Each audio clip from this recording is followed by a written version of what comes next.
আপনি দেখছেন news now, আমরা জানি কোনটা খবর।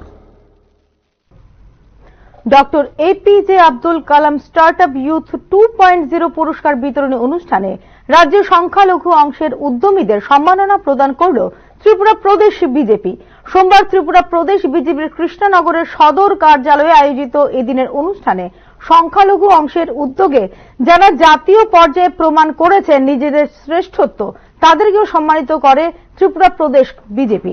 পরবর্তী সময়ে সাংবাদিক সম্মেলনের মাধ্যমে দলের পক্ষ থেকে তুলে ধরা হয় পুরো বিষয়টি। স্টার্টআপ ইন্ডিয়ার মাধ্যমে আমাদের যারা নতুন করে মাইনরিটি অংশের মানুষ যারা বিজনেসের সঙ্গে এন্টারপ্রেনার হয়েছেন, সংযুক্ত হয়েছেন, তো তাদের সমস্ত কিছু বায়োডাটা পাঠানোর পর আমাদের সর্বভারতীয় ক্ষেত্রে সেখানে সেগুলি নির্বাচিত হয় এবং সেখানে দেখা যায় যে আমাদের ত্রিপুরা রাজ্যের একজন এন্টারপ্রেনারকে সেখানে সম্মানিত করা হয়েছে এবং যারা পার্টিসিপেট করেছে তাদেরকে সার্টিফিকেট প্রদান করা হয়েছে।